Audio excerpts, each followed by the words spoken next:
gente, finalizando nossa sexta-feira, finalizando mais uma semana, nossa primeira semana dessa etapa 3, português, tá bom? Vamos dar continuidade ao uso da pontuação em sinais gráficos, vamos falar um pouco sobre isso, né? Vamos dar continuidade, na verdade, sobre esse assunto, tá? Vamos responder na página do livro complementar, a página 8 até a 10, tá bom? Tem vídeo dessa aula também explicando um pouco mais sobre a pontuação, né? Como é uma aula que tem bastante regras, né? Como é um assunto que tem bastante regras, então me interessa quanto mais conteúdo você vê, quanto mais vídeo você vê, consequentemente mais você vai aprender. Então não deixe de assistir também esse vídeo sobre o uso das pontuações gráficas, tá certo? No link que eu mandei para vocês, e vamos para a prática que eu vou explicar para vocês como vamos responder a atividade de hoje. Vamos lá. Ok, pessoal, aqui estamos, livro complementar, tá bom? Vamos falar sobre o uso da pontuações e sinais gráficos, só que agora no complementar, tá bom? A gente vai responder a página 8, 9 e 10, tá bom, gente? Página 8, 9 e 10. Então, assim, é muito simples porque é a mesma atividade que a gente fez no módulo 3, tá? É um complemento, então tem muitas perguntas que é iguais que você já respondeu, tá bom? Então é o seguinte, ó, começando o uso da pontuação em sinais gráficos, releia o trecho da crônica. A gente tem um trechozinho da crônica aí que tem lá no livro, que tem aqui no começo do complementar, né? Isso que tem a crônica, crônica Professores que não me esqueço. Aí a gente tem um trecho dela aqui, tá bom? Você está com notas muito baixas em química, continuando assim vai ser reprovado. Está certo, professor, mas eu não gosto de química. Minha cabeça se recusa a aprender química. Mas não lhe falta inteligência. Leio o jornalzinho da escola e em todas as edições há um artigo seu. O aluno sorriu. Literatura, eu amo literatura. O professor parou, meditou e concluiu: não há nenhuma razão por que um escritor deva saber resolver problemas de química. Vou ajudar você. Vou lhe dar uma espécie de cola, coisa proibida, tá? Então assim, vamos lá. Esse é um trecho da crônica que tem no começo desse complementar, tá, gente? Aí pergunta o seguinte, ó: nessa crônica há diálogos entre personagens. Quantas falas aparecem no trecho e como é possível saber que se tratam de falas?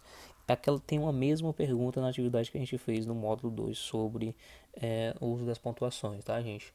Quantas falas tem e como é possível a gente identificar essas falas? É muito simples, tá? Veja a crônica aí, como foi que eu expliquei para vocês que a gente identifica uma fala no texto. Quando tem alguma fala em um texto, ela sempre vem com um sinal antes da fala. Qual é esse sinal? Então você vai primeiro contar quantas falas tem e você vai dizer aparecem tantas falas ou tem tantas falas e vai dizer o porquê que você achou, tá? A 9 diz o seguinte, ó: deixa eu baixar um pouquinho, liste e numere todos os sinais de pontuação que aparecem nesse trecho. Gente, você vai fazer igualzinho a gente fez lá no módulo 3, tá? Você vai dizer quais os sinais e vai numerar eles. Por exemplo, você vai colocar aqui travessões, aí você abre parênteses e diz quantos tem. Vírgula, você vai dizer quantas vírgulas, aparece vírgula e vai dizer quantas vírgulas tem. Ponto final, quantos pontos final tem, tá? Reticências, aparece, vai dizer quantas vezes aparece. E aí você vai dizer, vai numerando aqui, tá? Quais o sinal aparece e quantas vezes ele aparece, tá bom? No trecho que você leu, há o uso de reticências. Você saberia explicar a função desse sinal de pontuação? Gente, lá no módulo 3 tem uma parte na atividade que a gente fez que tem exatamente dizendo qual é a função de cada ponto, tá? Se eu não estiver enganado, é na página 19, tá bom? Deixa eu corrigir aqui. Na página 19, tá bom? Deixa eu ver se tem falando sobre reticências. Tem falando sobre reticências, tá? Então na página 19, lá em cima tem é assim que se escreve, tá bom? E aí tem explicando lá a função de cada pontuação. E aí tem falando sobre a reticência. E você já responde a questão 10, tá? Para que ela serve? Página 19 do módulo 3, tá bom, gente? Você vai encontrar a resposta da 10. Questão 11 diz o seguinte, ó: leia as orações a seguir e escreva qual a função da vírgula em cada uma delas. Gente, o seguinte, ó, aqui todas essas frases têm vírgula, ok? Ele quer saber qual a função dela em cada letra. Como assim, gente? Qual função? Porque a vírgula ela pode ter três funções, tá? Na frase ela pode vir indicando um vocativo. Como assim um vocativo? Um vocativo é quando você utiliza a vírgula para quando você vai falar algo com alguém. Deixa eu dar um exemplo. Você vai falar assim, mãe, vírgula, pode, você pode me levar no parque esse final de semana? Você usou um vocativo, você usou a vírgula para falar alguma coisa. Pai, vírgula, você pode me dar um brinquedo novo? Isso é a vírgula usada no vocativo, tá, gente? Você usou a vírgula, falou pai, vírgula, você pode me dar um brinquedo novo? Essa vírgula tem a função de vocativo, ou seja, quando você utiliza a vírgula para separar a fala que você vai dizer para alguém, tá bom? E a vírgula ela pode ser utilizada também para enumerar itens. Como assim? Quando você vai dizer, por exemplo, se o professor pergunta para você quais foram os materiais que você trouxe hoje, aí você vai dizer: eu trouxe uma caneta, vírgula, um lápis, vírgula, borracha, vírgula, apontador, vírgula. Ou seja, você está numerando os itens que você trouxe. Então isso é a vírgula usada para numerar itens, tá bom? E ela pode ser utilizada também, gente, para acrescentar uma explicação. Como assim? Quando você faz o seguinte, ó, mãe, vírgula, eu não fiz a atividade de casa hoje porque aconteceu isso, isso e isso. Você está explicando uma situação. Professor, vírgula, eu não trouxe a atividade feita porque eu perdi minha caneta, por exemplo, você está explicando. Professor, eu tive que sair da sala professor, vírgula, eu tive que sair da sala porque aconteceu isso e isso. Ou seja, você está utilizando a vírgula para explicar uma situação, tá bom? Então a vírgula ela pode ser indicar um vocativo, uma explicação e enumerar itens. É isso que você vai fazer aqui na A. Por exemplo, você vai ler a questão e vai dizer, se ela estiver numerando itens, você coloca vírgula para enumerar itens. Se ela estiver indicando um vocativo, você coloca vírgula para indicar um vocativo. Se ela estiver indicando uma explicação, você vai colocar vírgula para acrescentar uma explicação. Tá bom, gente? É isso que você vai fazer aqui, certo? Então vamos lá. Os professores, os alunos, os coordenadores e os pais são responsáveis pela manutenção do bom ambiente escolar. E aí, essas vírgulas aqui, ela está sendo usada para quê? Para numerar itens, para dar uma explicação ou para sair um vocativo? Coloca a resposta aí. Professor, vírgula, você poderia repetir sua última fala? E aí, isso é um vocativo, uma explicação ou numerando itens? Renata, poderia me emprestar a borracha? Vocativo, numerar item, explicação. O aluno, vírgula, desesperado, vírgula, correu atrás do colega no recreio. Explicação, acrescentando itens, enumerar itens ou vocativo. Meninos, meninas, gatos e cachorros. Ninguém perdeu a largada da maratona da escola. Numerando itens, explicação ou vocativo, gente. O diretor da escola, muito triste, comunicou o falecimento da avó da aluna. Tá? Então vamos lá. Você vai colocar aí explicação, numerar itens ou vocativo, tá, gente? Nessas questões. Complete o texto a seguir com os sinais de pontuação adequados. Gente, esse textinho aqui de vocês está sem os sinais, tá? Ele está sem vírgula, está sem ponto, está sem nada, está sem nenhum sinal. Você vai colocar os sinais da maneira correta, tá?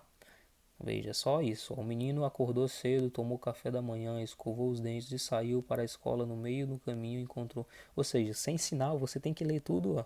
Você lê e fica sem sentido, tá? Então você vai colocando vírgula, vai colocando ponto, vai colocando ponto final, vai colocando tudo aí onde tem que colocar ponto de interrogação, aonde faça sentido, tá bom, gente? Travessão, se tiver uma fala, tudo direitinho. Depois a gente corrige se vocês acertarem, tá bom? Última parte do seguinte, ó. Leia as duas frases a seguir. Paul Vane publicou o livro Como se escreve a História, em 1970. Está lá. História não existe. Não há nenhuma razão por que um escritor deva saber resolver problemas de química. Vou ajudar você. Vou lhe dar uma espécie de cola. Coisa proibida. Vamos lá, o que é que você pede para desse trecho, gente? As aspas das duas frases foram usadas com o mesmo sentido. Temos aqui aspas aqui, ó, para dar o sentido a uma palavra, né, para dar uma digamos assim, um foco nessa palavra, para chamar a atenção para essa palavra, tá? E essa aspa, e tem essa outra aspa aqui, ó, tá? Que ela está indicando, né, a fala de alguém, tá bom? Vamos lá. E ela quer saber aqui se ela está sendo usada tanto aqui na palavra cola como aqui, se ela está sendo usada para dar o mesmo sentido, tá? Você vai dizer que sim ou que não, tá bom? Qual a função das aspas em cada frase? Ó, gente, se tá pedindo aqui na 14 para dizer qual a função das aspas em cada frase, a gente já sabe que ela não vai ter o mesmo sentido, né? A 14 dá a resposta da 13. Vamos lá. Você vai dizer, gente, qual a função em cada frase. Na primeira, qual é a função dela da primeira, tá? Por que ele colocou essa frase aqui na primeira, tá, gente? Aliás, por que ele colocou essas aspas aqui na primeira, tá? Se é para indicar a fala de alguém, se é para dar um destaque na frase, por que ele usou essas aspas, tá bom? E na segunda a mesma coisa, tá, gente?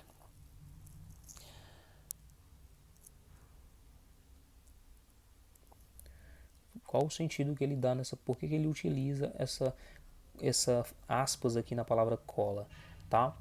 Porque, veja, preste atenção no contexto. Cola, a gente sabe o que é cola, né? Cola é algo que a gente usa para colar alguma coisa. Só que como ele, nesse contexto de cola que ele falou aqui, ele não falou de cola, de colar papel, de colar, enfim, ele falou de outro sentido. Então, por isso que ele usou aspas, né? A palavra cola aí está sendo usada para dar outro sentido. Então, você vai explicar por que ele usou aspas. Bom? Agora é sua vez de criar uma frase utilizando aspas com sentido de introdução de diálogo. Resposta pessoal, tá, gente? Você vai criar uma frase em que a aspa seja uma introdução do diálogo. Como assim? Você vai utilizar aspas, ó, para dar o sentido a ou para dizer que que depois das suas aspas vem a fala de alguém, uma fala em terceira pessoa, tá, gente? Você vai utilizar as aspas no caso aí para indicar a fala de alguém, né? Introdução de um diálogo para dizer que é um diálogo de outra pessoa, não é você que está falando, tá bom? Criatividade, dá para dar uma pesquisada aqui nos textos anteriores para você ter uma noção de como você vai fazer essa frase. E é isso, tá bom? Resposta pessoal. E vamos nós, tá bom, gente? É isso, essas 3 páginas para vocês responderem. Mãos à obra, tchau, tchau. Até o próximo vídeo.